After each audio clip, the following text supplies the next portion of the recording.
Hello, everybody. This is Dominique Gomez from the Salazar Center at Colorado State University. Thank you so much for joining us today for our webinar series, Connecting for Conservation. Today, we're going to talk about equitable access to nature, and we have two wonderful panelists who are going to join us today, Bonita Hussain and Dr. Scott Sampson, and I will introduce each of them in just a moment. First, just a few little housekeeping items. We have all our attendees on mute, so we can't hear you, but we would love to hear from you, and especially your questions and comments. So if you use that GoToWebinar control panel on the right-hand side of your screen, there is a question box. You can submit questions throughout. Today, we will get to as many as we possibly can at the end of our session today after we hear from both of our panelists. We are recording the session, and we will try and share it, if not tomorrow, then certainly early next week. So you can certainly pass on that link to any colleagues who aren't able to join us. And we invite you to learn more about the Salazar Center at salazarcenter.colorado.edu. You can also follow us on Twitter, LinkedIn, and Facebook. And at the Salazar Center, we work to support and advance the health and connectivity of natural systems and landscapes throughout North America. We know that healthy natural systems support climate adaptation and resilience, protect biodiversity, and support long-term human health. And we take an intersectional approach to build bridges that connect academic research, community practice, and policy. Again, you can find more about us on our website. And this webinar is part of our Connecting for Conservation series.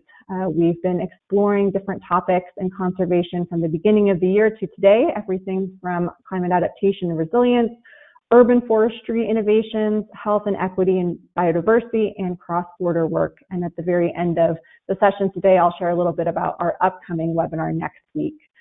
But today, I'm very excited to talk a little bit about equitable access to nature. And I think that so many of us know now more than ever how important it is to have access to green space, to be able to be outside in a safe and healthy environment.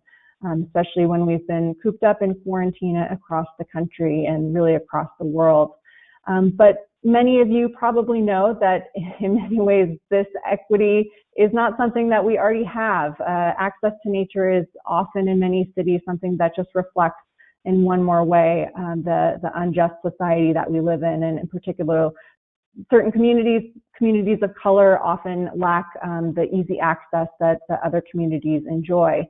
And today we have two great panelists who are going to talk a little bit more about that human connection to nature, what it does for us, for our well-being, why we need to be outside, what it offers not only for children, but for all people. And then we'll also talk a little bit about what we are doing across the country, what cities are taking, what steps cities are taking to make sure that we do improve that equity and make that access available for everyone. And with that, I want to introduce our first panelist.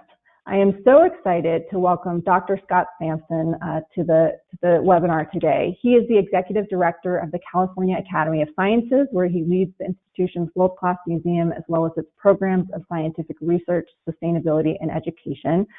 He is also a renowned paleontologist and on-air host for the Emmy-nominated PBS Kids television series Dinosaur Train, and a passionate science communicator and seasoned museum leader.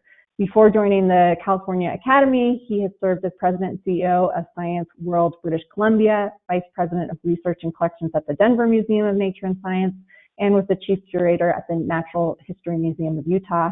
He is also the author of How to Raise a Wild Child, a book aimed at helping parents, teachers, and others foster a deep connection with nature and children. Dr. Scott Sampson, we are so excited to have you join us today. For everyone joining us, unfortunately, we have a little bit of technical difficulties, so we can't see Scott's webcam today, but we are very excited to hear from him and a little bit about the connection between nature and humans and why that's so important. Scott, thank you for joining us. Thank you very much, Dominique. Can you hear me? We can hear you just great. Only wish we could see you, but next time. Yeah, I wish I could see you all too. Well, thank you very much for the invitation, Dominique. It's a pleasure to speak with you. From my several years in Denver at the Denver Museum of Nature and Science, I have very strong feelings about Denver and miss it greatly. And so it's a real pleasure to be with you today. So I want to start with what may sound like hyperbole. And that is a statement which is that the disconnect between people and nature is one of the most pressing issues facing humanity today. So that sounds probably a little extreme, but I will work here to back it up. We have witnessed over the past generation an indoor migration. So I was one of those free-range kids who was kicked out on Saturday morning and told to come back when the streetlights come on, and I'm pretty sure I remember hearing the door lock behind me as I went outside. That kind of outdoor lifestyle is not enjoyed by kids today. The average American child today spends on the order of 4 to about 10 minutes a day playing outdoors versus about 7 to 10 hours a day looking at screens. Now, on the one hand, you might think, well, that's not a big deal.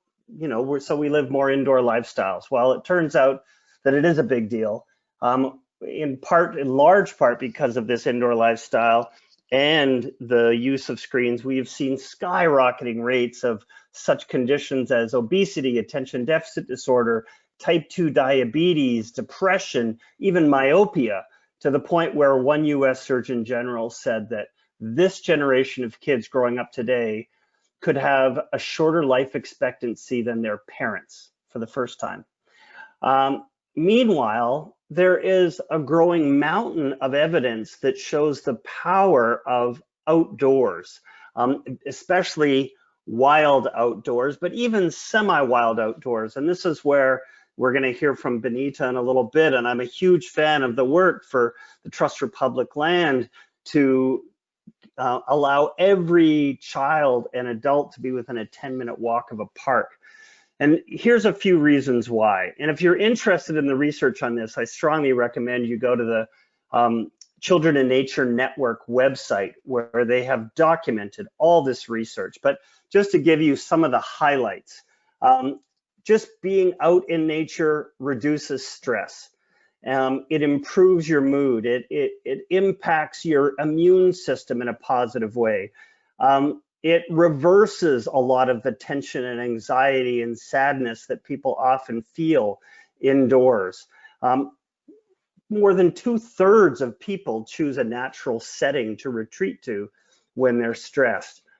Exposure to nature not only makes you feel better emotionally, it contributes to your physical well-being. It reduces blood pressure and heart rate and muscle tension and the production of stress hormones. Nature can even help us cope with pain. There was a classic study done by a fellow named Robert Ulrich that showed that a number of patients who went through gallbladder surgery recovered quicker and felt less pain effects if they had a window to the outdoors. And subsequent studies have shown that even just having a plant in the room can yield positive results for a quicker recovery for hospital patients. We've shown that being out in nature helps people to recover from being depressed and stressed and anxious, allows us to be more calm and balanced. For children who have attention deficit disorder, time out in nature increases their attention span. So there's amazing studies that show that, you know, we have, I can't remember what the numbers are, I believe it's about 17% of kids in the US are on some kind of drug to fight ADHD. And just being out in nature a little bit can just calm kids down and allow them to focus much, much better. Being out in nature even allows us to connect with the larger world. That there's an amazing study which is done by a colleague of mine, Ming Kuo, in Chicago. And when I first saw this study, I honestly couldn't believe it. There was a couple of different public housing projects, and they documented one with trees in front of it and one without. So one had a green space and one didn't. The people with the green space felt feelings of unity with their neighbors. They were more concerned with supporting each other. They had stronger feelings of belonging, a greater sense of community. There was a reduced risk of street crime, violence and aggression went down even between domestic partners, and people just felt better able to cope with the demands of life in a low-income community. And we've been able to show through functional MRI and things like that, looking at the brain, that the areas associated with empathy and love tend to light up when people are outdoors versus, especially in natural settings, as opposed to being indoors or in urban landscapes. So all of these things are critical for adults, but it's even more critical for kids, because this time in nature is important for their physical development, their sense of balance, their dexterity, their confidence. Too often these days, we hear parents telling kids no, like, no, don't climb that tree. No, put down that stick, stay out of the mud. We need to let kids take risks. Risk taking is critical. By the time those kids get to be teenagers, they are going to be wired for taking risks. And if they've never had any exposure to it, they are not going to deal well with that risk taking. So we need to say yes more often to kids, because the reality is probably everybody listening to this played with sticks and climbed trees when they were a kid. And lo and behold, we are all here to tell the story. So one of the things that I often recommend to parents is stop being a helicopter parent and instead work on being a hummingbird parent, where you zoom in only when necessary and you zoom back out again to give kids space. And as kids grow older, you give them more and more space so that they can have that sense of independence.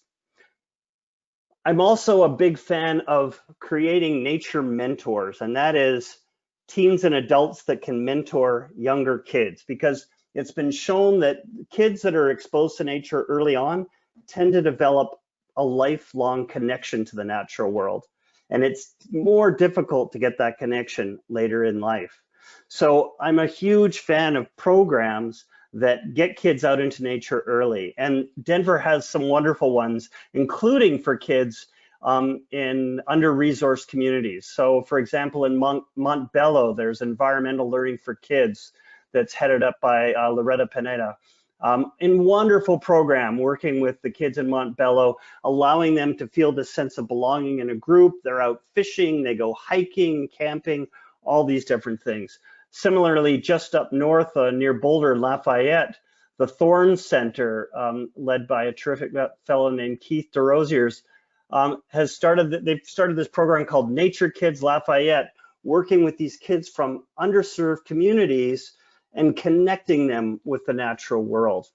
So these are a couple of local examples. And one of the best ones that I know of, and I'm happy to talk about it a little bit more later if you'd like, is in Milwaukee. And there's a fellow there named Ken Leinbach who started something called the Urban Ecology Center.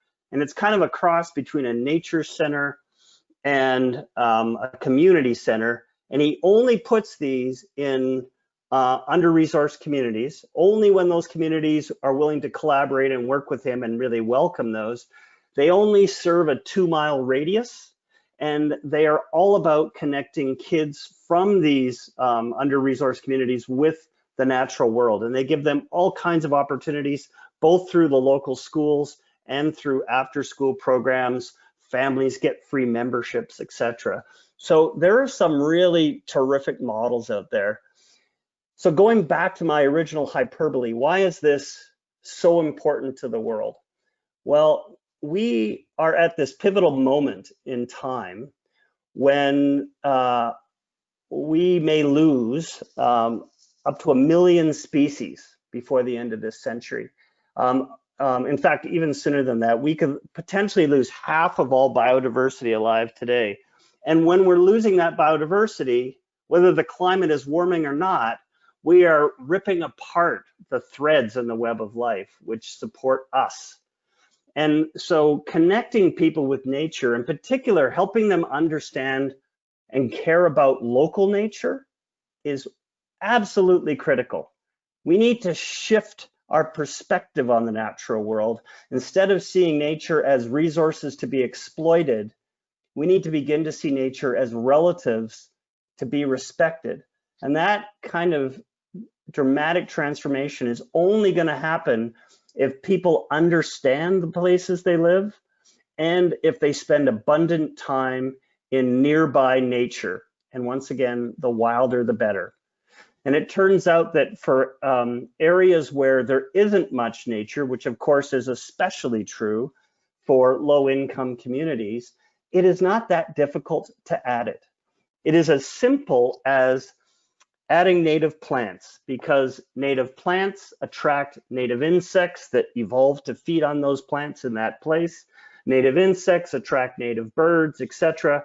So whether you have a backyard or a schoolyard or a churchyard or a courtyard or just a garden box on your balcony, you can improve the natural world and make it wilder and start to see the impacts of that really quickly.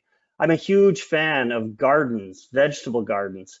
And if we could transform schoolyards into wild ecosystems and add vegetable gardens, kids really see firsthand how these systems work. A lot of kids don't eat vegetables. If they grow those vegetables and they watch them turn from soil into plants, into food, and they see the pollinators and the sun and the impacts of rain, they will almost always eat those vegetables and do so proudly. And so connecting kids with wild play spaces can be one of the most powerful things we do. And as adults, it's really important that we value nature, because kids value what we value. And I'm going to wrap up here shortly, but I just want to say that many adults are intimidated by the idea of getting kids outside and helping them to connect with nature because they feel like they just don't know enough. But here's the secret. You don't need to know anything about nature to be a nature mentor. In fact, it turns out that questions are far more powerful in terms of generating interest and inspiration than our answers. That if a kid asks you a question about why is the sky blue or what's that bug, whatever it might be, if you answer that question, if you happen to know the answer and you give that answer, it tends to shut down the conversation. On the contrary, if you answer with a question like even as simple as, well, what do you think? And then you become co-conspirators, co-investigators working together, kids will be way more engaged. And so if we just value nature, if we stop and pay attention to the clouds or the birds or the budding trees or whatever it is, kids will too. If we make a priority of getting kids outside and showing them that being outside can be exciting and fun, they will pick up that value and really start to look forward to being outside. Certainly when I was a kid, I would much rather be outside playing kick the can than inside with my parents. So to wrap here, I will say that the gift of nature connection is one of the greatest gifts that any adult can give to a child. And the best way to connect kids with nature is to take them there. And I'm not talking about going out to Rocky Mountain National Park. I'm talking about nearby nature. Places like the Rocky Mountain Arsenal are absolutely phenomenal, and they're doing a lot of work in this area too. So I will leave it there, and then after Benita is done, we'll be happy to answer, or at least attempt to answer, any questions you want to throw my way. Thank you, Scott. That was just a wonderful background on why it is so important to have nature close by. And I love that idea of the garden box, that really there's no amount of space that's too small to not improve just a little bit. That was a great introduction. Thank you so much. And we have so many questions for you already. And just a reminder to everyone else, if you would like to submit a question, you can use that question box on the GoToWebinar control panel. With that, I am very excited to introduce our second panelist. We have Bonita Hussain, who is the director of the 10-Minute Walk Campaign, an award-winning effort led by the Trust for Public Land to ensure that 100% of people in the U.S. cities are within a 10-minute walk of a park or green space by 2050. Prior to working at the Trust for Public Land, Benita was a policy and communications advisor to Mike Bloomberg and helped develop his global climate change strategy and the Compact of Mayors, the world's largest coalition of cities reducing their carbon footprint. Benita also worked with the late Boston Mayor Thomas M. Menino to create Greenovate Boston, an award-winning climate action campaign that aimed to reduce Boston's carbon footprint. And with that, Benita, thank you so much for joining us today. We're so excited to have you. Thank you so much. We just let me know if you can see everything all right. Great. You. Looks good. Okay, great. Thanks. And thank you, Scott. Scott, you did a great job of sort of providing the background and the backdrop for why we do the work that we do. So I don't even need to provide much of an evidence base after that presentation. So just a briefer, so as Dominique mentioned, I'm the director of the 10-Minute Walk campaign, which is an initiative that is led by the Trust for Public Land, but we have a lot of partners, including some that Scott mentioned, such as the Children in Nature Network, all because we believe so firmly that this is a national effort to really improve and transform our cities so that people of all backgrounds and ages have access to this really integral community amenity and service urban parks. Just a quick background on the Trust for Public Land itself. We are one of the oldest land conservation organizations in the United States. Our mission is to protect land for people and create parks to ensure healthy and livable communities for generations to come. You can see some of the impacts we've had across the country. But really, as we thought about, what would it take to really move the needle, especially as more and more people move to cities across the US and really globally, and how do we ensure that they still have that easy, safe access to parks and green space, we launched the 10-Minute Walk campaign. And excuse me, because I just need to work on my technology here as well. There you go. So the campaign is very much driven by the idea that the way to change systems is to really think about what do our cities really need? How do we ask them to change, to move the needle? And with that, we came up with this ambitious call to action called the 100% Promise. That's where we ask cities to really commit to the idea of bringing 100% of their residents to within a 10-minute walk or half mile of a park or green space by 2050. Our work is really divided into sort of three areas. One is sort of galvanizing city leadership, so they make that ambitious, take that ambitious step of signing on to our campaign. But then it's also about building a coalition of partners, national partners as well as community partners, to really advance this mission nationally. And then we also work very closely with cities to deliver the technical assistance and resources they need to help push this ambition forward. So today's presentation is really around that idea of how we work with cities and what are some of the activities that we do encourage them to take in order to advance equitable access to parks. One quick backdrop is that we really think of 10-minute walk not just about the proximity. It is certainly about the physical proximity of having a park within a half mile of your home, but we really want to ensure that these spaces are easy to get to, meaning that they are sited in high priority areas, places where we know that have been traditionally underserved, places that are walkable and bikeable too. So we're talking about safe routes to get to those parks. We want them to be inclusive spaces that respond to community needs. And we want them to have positive impacts on those communities. So we want those spaces not to just be giant slabs of asphalt, but we would love for them in an ideal state to have the greenery, to have the nature, to be more climate resilient, and to deliver on all the health and economic benefits that we know parks and green space offer. I mean, this is so important because we want to ensure that the benefits of parks are really felt throughout the whole community. So much so that, that the children in those communities actually have an affinity for nature. So as Scott mentioned, it's not just about getting those kids to those parks, it's about making sure that they can engage and enjoy and therefore become future stewards of nature in their own lives and in the future. Don't need to really sort of dive in deep here. Scott gave a really good overview of all of the really important benefits that we were just mentioning through this campaign that we're hoping to deliver on, including health outcomes and academic achievement and social connections to each other. So the 4 actions I just wanted to sort of give us an overview of today are listed here.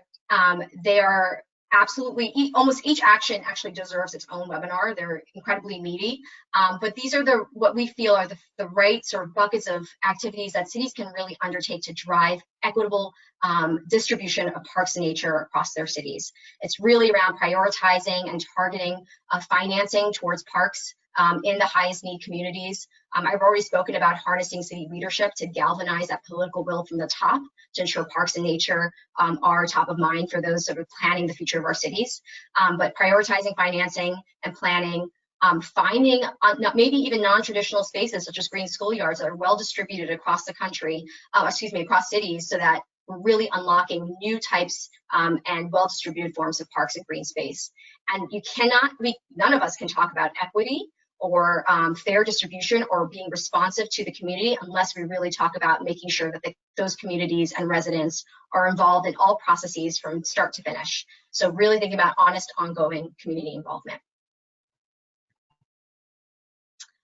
So first, in terms of how we sort of help cities navigate the actual targeting of their investments. We at Trust for Public Land do have one particular tool that we're very proud of called ParkServe. This is our free GIS layers are available to all of our municipalities. We've so far mapped about 14,000 cities across the country, all based on US Census tract data. We crosswalk that data with looking at population density, where the youngest populations are, where the oldest populations are, how the income levels all sort of break down in order to figure out where are the areas that currently lack fair, equitable, easy 10-minute walk access to a park. Then we help cities optimize we've optimized 5 points in the city to help them drive their future investments and planning of those parks. We have done this actually pretty recently at much more localized levels for the city of New York, particularly as cities have been looking at opening up and slowing their streets during this current shutdown to ensure that even where we open streets, those residents have 10-minute walk access to across the city, particularly in the highest need neighborhoods. So this can go as sort of macro and as micro as needed. And cities have been very, very responsive to this particular tool. Other forms of data that we always make sure that cities do know about are, of course, data straight from the community. So we work with them on ensuring that there's a strong sense of what the residents actually need, where they believe the most investments are needed, and what types of activities, whether that be an additional playground or more wilding or more tree canopy, whatever those neighborhoods need really is the best type of data that we can provide beyond just using technology. That said, we also have various types of technology that we could always point to, including Google Earth, which municipalities do use because it's cost effective. You can map it down to the community level. You can actually map, all sorts of amenities and resources, whether it's food access or park access in this case, to ensure that anybody who needs a free tool can have one in order to drive those investments. Also, similar in the same vein is thinking about how do we drive equitable park investments. So when we talk about this, we're really talking about how to ensure that the highest need communities are prioritized and how the public funds are raised, and as well as how they're spent. We have great examples of the ways that some cities have adopted 4 different types of mechanisms to ensure that monies are raised in ways that are equitable. In Minneapolis, in their 20-year parks program, they adopted a citywide equity framework, meaning that they use demographic data as a criteria for how they were going to be targeting their operating and maintenance budget for parks over a 20-year period. So really prioritizing high need areas, areas that were traditionally underserved, and of course areas where youth engagement is key. We have worked closely on elements around participatory budgeting, so ensuring that residents have a direct line to decision makers around how public funds are allocated. I will say that parks and green space is the #1 topic that #1 area of participatory budgeting nationally. People care very much about the ways that their recreational spaces are programmed and looked. And it's actually quite, it gives me a lot of optimism that parks and green space are really an important tool through participatory budgeting. Citywide master planning. So we talk about this in a way where we work with mayors that have demonstrated that ambition, have created a North Star for how they see their cities growing in greener, more sustainable ways. And by integrating the 100% park access target, really have created that sort of long-scale goal for long-term goal, of how they can start channeling funds to ensure that parks and green space are well distributed across the country. Our two champion cities around this message are Memphis, who through their 3.0 master plan have embedded the 100% park access target as a specific tool to engage youth and develop the workforce in the city of Memphis. Pittsburgh similarly has the 100% park access target as a way of ensuring social and environmental resilience across the city through their One Pittsburgh plan. Lastly, we also work with cities around how to build the business case. I mean, very, very basically, how they build a business case for parks in their future planning of their cities. So going through really strong economic assessments for how parks can add to jobs, can add to just the tax base where appropriate, how parks can really push forward the many economic goals a city might have to ensure that it becomes part of that equation in the future.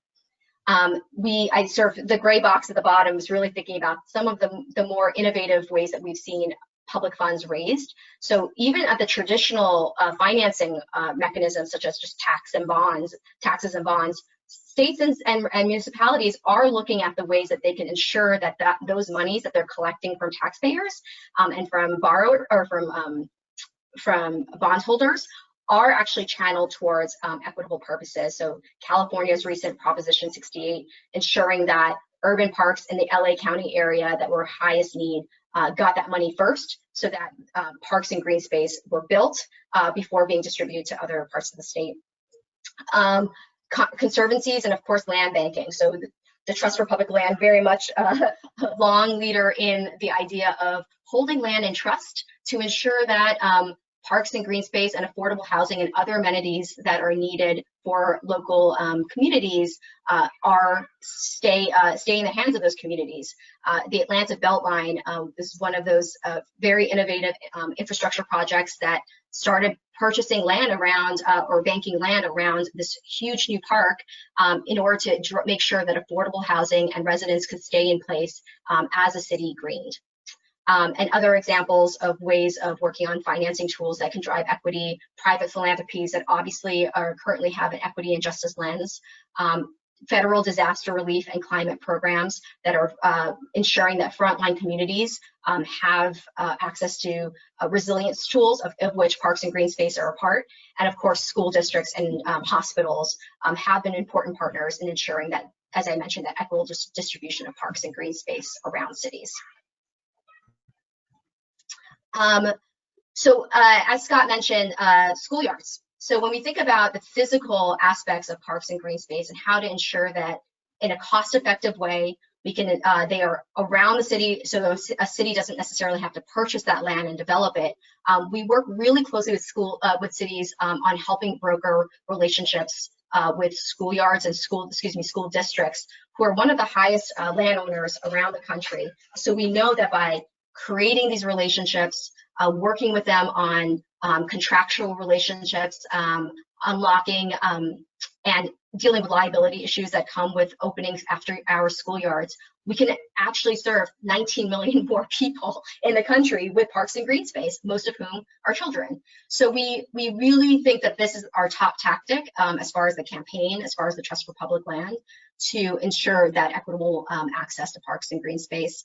We think about open streets more and more now, again, as the shutdown has required us to.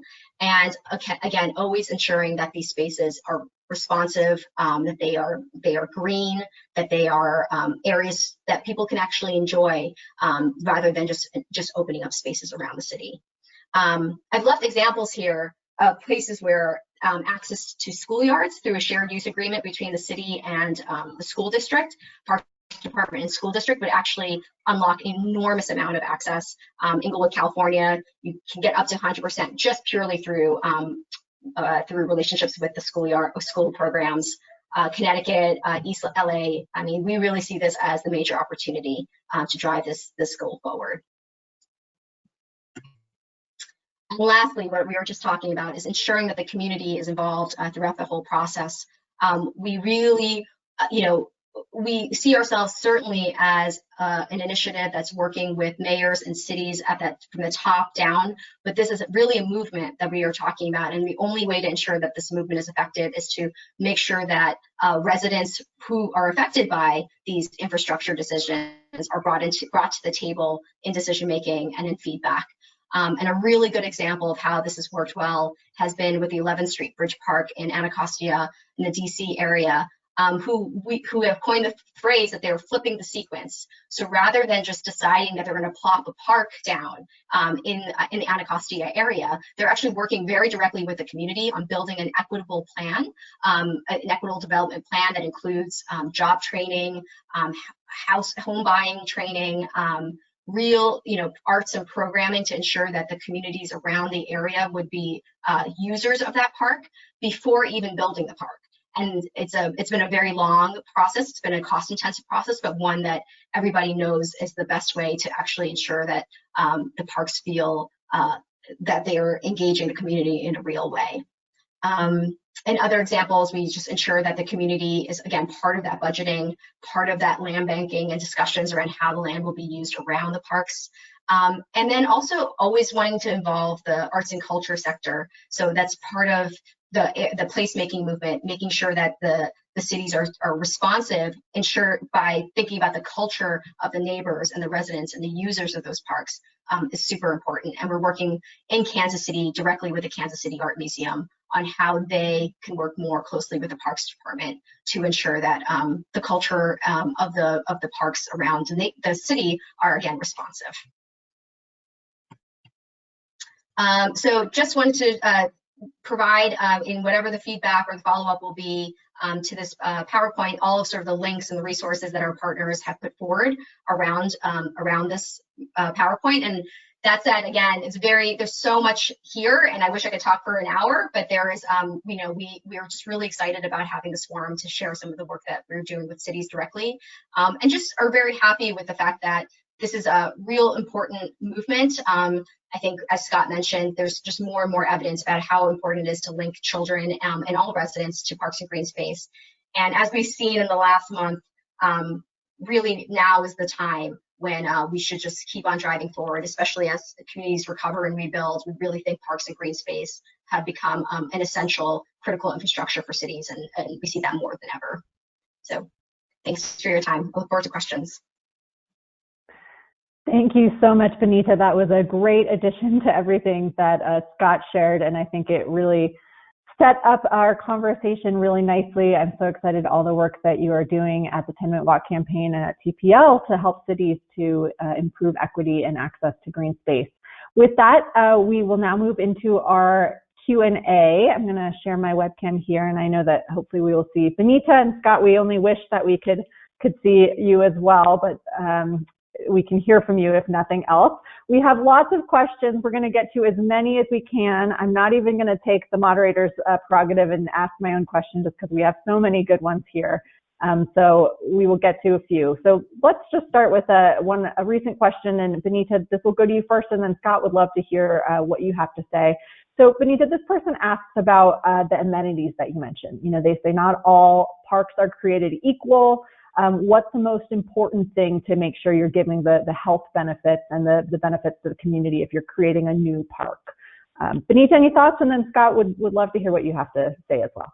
Sure. The one thing I always want to start all of my responses with is that we are a national initiative and a national organization working on what are very hyper-localized issues, right? So parks and green space are very personal to every community that we work with. So there isn't any blanket resource that all communities need. In fact, that would be I would never even want to have that conceit, right? If you are in LA versus East New York and Brooklyn, the items or the amenities that deliver the best benefits are those that the communities actually need. So we have seen splash pads work in communities that get very hot in the summer, such as Phoenix, right? You need splash pads in order to deliver on the health benefits of cooling off in the summer, whereas that may not work in a place like, well, Anchorage, Alaska, but I'm just making that up. So, you know, we at TPL, we actually do, through our research work, have a list of the many amenities that are responsive to cities' needs. We do that through our Park Score ranking that just came out. So, you know, I think that would be a really great resource to look at. But certainly areas like playgrounds, places that kids can actually just engage. And we also just want to make sure that places are enjoyable and restful. So if there's no place to actually sit and ponder and just relax, then it's not really a space that really can be as usable. So I actually think benches are important. If I'm going to put one thing out there, being able to sit is yeah. good. Yeah. So I don't know if Scott has something. Yeah, Scott, we'd love to hear if you have any thoughts, especially that connection to nature. What would you like to see in parks? I'll throw out two things. First is for kids to have nature play spaces. And by nature play, that means get rid of all the plastic and metal playgrounds. Those are way more dangerous, it turns out, than logs and rocks and all kinds of natural materials. Even if you add lots of loose parts, including sticks and things like that, kids will hurt themselves more in natural place, in metal and plastic play spaces. In natural play spaces, kids will tend to play longer. They will be more cooperative. There will be less bullying. They will be more imaginative. It's amazing what nature play can do. So I know that Denver has really embraced the idea of natural play spaces, and I think that that's a trend we need to see take off. The second point I would make is that we need more wild nature. In too many parks, the dominant plant is Kentucky bluegrass, which is certainly not native to those parks. And what it turns out that there's a number of studies that have shown now that the more diverse the place, the healthier the people in the community. That is, the more species of non-human nature are present in the neighborhood, the healthier the people are, their immune systems, everything about it. So adding more wild nature to parks would be absolutely key and wonderful. We need to see more of that. That sounds great to me, and I love that idea of just starting with native plants, because if you have native plants, then you'll have other native animals, insects, etc., show up as well. So that's great. A question that we have from many different people, and a tough one, but I think important to talk about, is about the challenge of adding new green space and gentrification. So, you know, the idea that when you make an area more attractive to live, and of course we need that connection to green space, you might also cause another societal ill and, you know, push people out of their living space because it's become more expensive. Benita, any thoughts on that, or something that you've come across? And then Scott, would love to hear your thoughts if you have any as well. Yeah, that is a real concern, one that we hear all the time with many of our cities. But we think that we, you know, with the fact that we have seen many examples across the country around sort of some of the negative impacts that have happened from parks and green space, called green gentrification, there's a growing number of cities and projects that are really confronting this issue head on. I mentioned two. One is the Atlanta Beltline, and one is the 11th Street Bridge Park, both of whom are part of the Highline Network, which is a consortium of these projects, large park projects that are coming together to talk about these issues in particular. And they're using pretty innovative, they are working with the cities to use very innovative, as I mentioned, financing mechanisms to sort of land bank areas around those parks to ensure that they are safe for affordable housing, that they can control the cost of the land around those areas, and to increase, to ensure that those residents can stay in place. And I mentioned the 11th Street Bridge Park. They are working directly with the community to ensure that you know, they can train around home ownership, around how to for a sustainable period of time. So there are a lot of positive examples coming out across the country of people trying to confront this issue. Of course, there's always a lot of work to do, but those are just two examples. Those are wonderful. Scott, any thoughts on that? I know that's not exactly your field, but no, you are wide-ranging in your expertise. It's a really important question. And in my experience, it's mostly come down to city regulations, zoning. And that if, to Benita's point, if the city zones for affordable housing or low-income housing, that will tend to help to prevent the gentrification from occurring.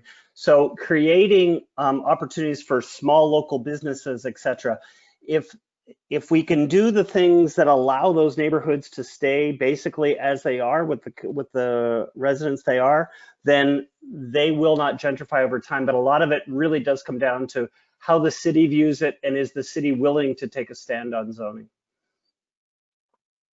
Wonderful, wonderful suggestion as well.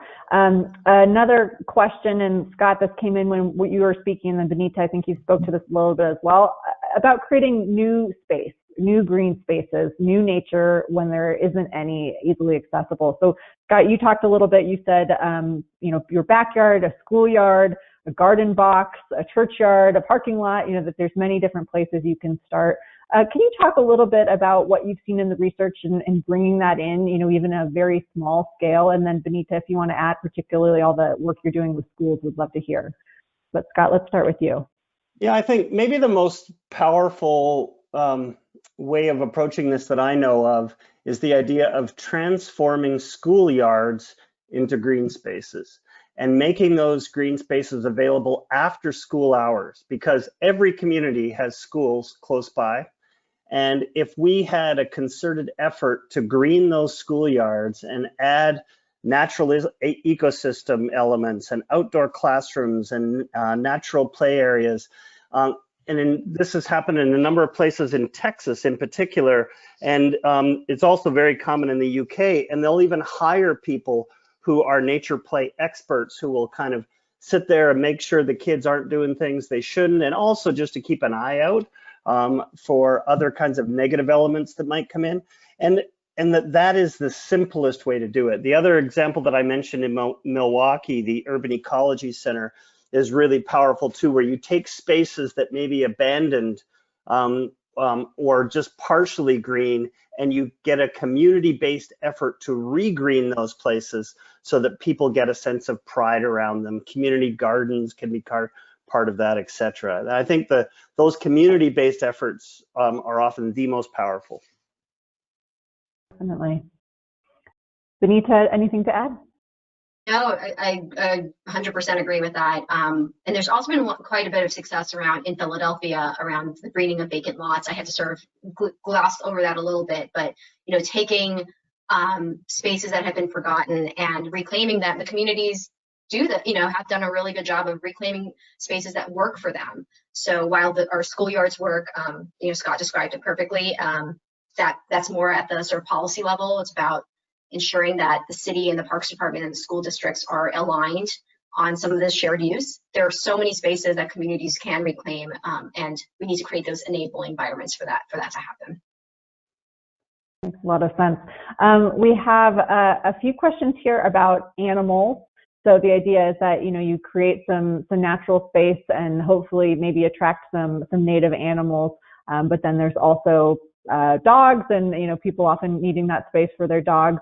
Benita, in your work, do you try and balance at all what a park is going to be used for, in particular people thinking the park is somewhere to walk their dog versus any sort of native animals that might be there? And then Scott, would love to hear how you think about animals and their access as well. It's not come up in my day-to-day work. We do know that dog parks are one of those community assets, right? So some communities really, again, being responsive to what those residents need, do have work with the city to ensure that dog parks are protected and that they are still areas for nature and interaction. But I don't have a huge amount of insight on that. Maybe Scott does. Okay, yeah. Scott, any thoughts about natural spaces and then our not so natural canine companions? Yeah, I'm a huge fan of rewilding, the notion of rewilding, which is really about adding back wild elements. And one of the key elements that people often talk about are larger mammals. And we've seen coyotes come back into urban areas all over the place. And for the most part, they exist pretty well alongside people and make a reasonable habitat for themselves. I do believe that if for larger tracts of park, that it's good to keep dogs out of those areas because their presence will keep away things like bobcats and other kinds of animals. And so it's good to have dog parks. It's good to have places where trails where people can walk their dog. And I think it's fair enough to say enough of that. Obviously, there's also a huge problem that often goes kind of, people don't like to talk about it because it's so controversial, and that's around cats. That you let cats out and they kill billions of birds every year. I mean, people complain about, wind turbines killing birds. It is a tiny fraction of all the birds that are wiped out every year by cats. And it's kind of a problem that we push aside. And if we're going to welcome back all this wildlife into the city, we might want to rethink letting our cats out all the time. But I know I'm going to get hate mail over that one. So. No, it's true. And particularly, I think you talked a little bit about the extinction crisis that we have. And I think there's been lots and lots of evidence of the challenges facing wild birds, and cats are right at the top. So I'm glad you brought that up. Going in a slightly different direction. So a few different people are asking about funding. One person who has a question that I love, which is, why is it so hard to fund public parks? Who is against this? I like that question. But someone else asked about crowdfunding or philanthropy or other ways that cities might look to be able to fund new spaces or maybe improving existing spaces. Benita, any thoughts? And then Scott would love to hear you add. It's a big question, especially now, and I'll say that this is comes up. It's certainly top of mind for us as these are grappling, as we know, on a day-to-day basis with a public health crisis and racial justice crises, and some really important social issues that need to be grappled with and financed as well, budgeted for. So. It's just sort of been a tradition around many cities for parks and green space to fall, towards the bottom of the pile. However, with a lot of the work that we have done, but also in light of the benefits that we've seen parks and public spaces in general offering in the last couple of months, we know that there's an increasing amount of political will to ensure that, that to really treat parks and green space as a critical piece of infrastructure, not just a nice to have. We see it's critical for communities and residents to find respite from many crises. So that's sort of one piece of positive news coming out of what is also very negative. But the other side of it is that philanthropy has been incredibly active with local communities on ensuring that parks rise to the top. So one of the examples that we think is really important is Rebuild Philadelphia. So it was a big partnership between the William Penn Foundation and the city of Philadelphia that is really about not necessarily building new parks and green space in a density, but revitalizing and driving real maintenance funds to green spaces that have been that need rehabilitation. And so it's a really successful model, and we just know more and more private money is going to be helpful for this movement. Makes a lot of sense. Scott, any partnerships that you've seen work really well, particularly with the philanthropic community? Yeah, I think a couple of things. One is sometimes we're not very good at making the case that parks are viewed as a nice to have, but not a necessity. And people will say, well, this place is a food desert. We need to worry about that before we worry about parks. And I get that. I mean, you got to have reasonable food for people to eat. And parks are critical for the health of people. And it is a social justice issue. Too often we separate out environmentalism from social justice issues, and they're actually seen as being almost in competition. And I could not disagree more with that sentiment, that we need to think, and I mean, the last several weeks have just underlined this, we need to be thinking about equity and social justice whenever we're thinking about adding nature into urban spaces, because too often those parks, at least the higher quality parks, are only in the more affluent neighborhoods. And we need to subsidize that. And the philanthropy that I've seen, whether it's through Blue Sky Funders or others, what people like is deeply collaborative projects. So for example, just that local project I mentioned earlier with Nature Kids Lafayette, that is very much a collaborative. And I believe it's one of the reasons that it has been so successful in attracting funds, that philanthropists want to see that their dollars go the extra mile, that they're leveraged by having these multiple partners using each other's assets to reach higher than they ever could otherwise. Yes, certainly. And I think that your points early on about the overwhelming evidence of the health benefits of access to nature are just so important when you talk about that equity issue as well. And we have a number of questions here. I know we won't get to all of them. We'll probably have time for one more question, but getting back a little bit to the equity issue, how can we, and I know, Benita, you talked about a number of things to do this, but how can we make sure that children in particular have access if it's still going to be years before, there's change? Are there other ways to try and bring nature to kids? Someone asked here, can we do busing? Can we set up other routes, to make sure that we don't have to wait a generation, because some of these changes take some time. There's an urgency there. Benita, any thoughts on what is the quickest solution available? And then Scott, would love to hear you as well. So the fact is, and I'd like to hear what Scott says for sure, is, that these spaces actually do exist. A lot of this is sort of driven by the community will to engage, figuring out how to engage those kids, maybe through schools. One of our partners has an initiative working with libraries to help them become more sort of energized around nature education, to really think about how to interest children. It's not just about getting them to the park, it's about interesting them in this conversation as well. And we think that just through education, there's a huge amount there. But there's this great stat I love about the city of New York, where about, I think 88% of New Yorkers get their only exposure to nature through the green spaces in park in the city of New York, within the boundaries. And when one thing's about New York City, you don't think about parks, you don't think about nature, but there is actually there's a lot of wild areas that the community and the city have really encouraged sort of engagement campaigns and getting kids out there. So I would say that there actually are more opportunities than we realize, but we do need to figure out sort of how to do this how to ensure that they're engaged in an equitable way. But yeah, Scott, would love to hear your thoughts about how to get more kids outside. Yeah, it's a really wonderful question. I think it's at least, well, it's multi-pronged. I mean, we have to add more nature into lower income communities. And Benita, I just need to underline the work of the Trust for Public Land. I think that is one of the great strengths that TPL brings to this work that very few conservation-related organizations do. And the fact that you do it on a community basis, where you go into the community, you work with community leaders, you bring in funders, so that you're not building something that people don't want, that they have a hand in it. And there's not enough of that kind of work going on. So congratulations to you and to the Trust for Public Land for that.